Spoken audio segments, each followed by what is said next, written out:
Actually, a young couple played by Seth Rogen and myself with a baby who move into a new house, and a fraternity moves in next door, and we are sort of freaked out and terrified and not sure what to do, and try to become friends with them, but then end up partying with them, and then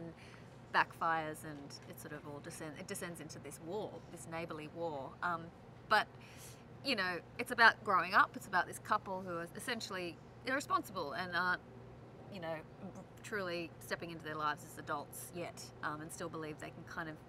be in that world a bit. They're sort of they're a reformed party couple, and they are sort of they're as bad as each other too. There's not one of them is the voice of reason in the couple.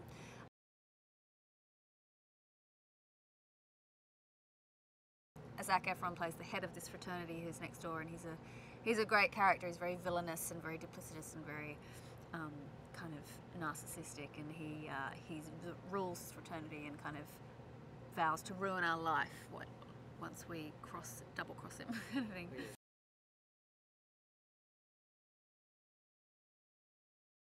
Well, I'd worked with Nick Stoller before on Get Him to the Greek, and I was dying to work with him again, and then I read this and I really loved the role because she wasn't the typical,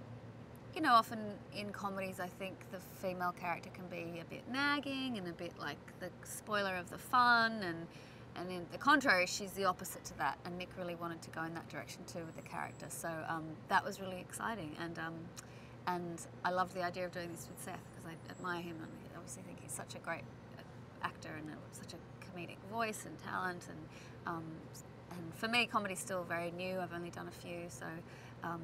it's more challenging for me.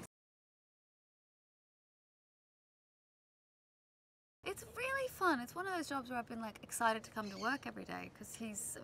obviously really incredibly talented and so funny and makes me laugh in the scenes, and our characters are sort of like idiotic, you know, so we're constantly like trying to figure out these problems together, but we're as bad as each other, so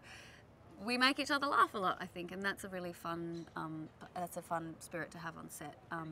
and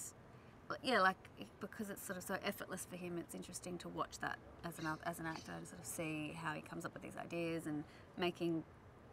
I think it's the hardest thing to do, to make, you know, essentially really dark situations funny, and he does that every time. He does not fail, and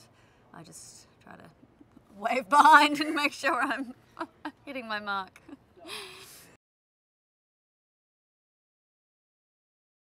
I think they're enamored with him. He's so charismatic and charming and young, and he's this, you know, host, and he has a bevy of beautiful women around him, and I think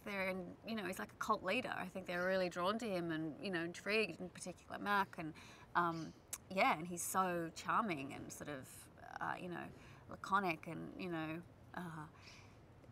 warm to them initially, so I think they're very drawn and under his spell like everybody else in the fraternity.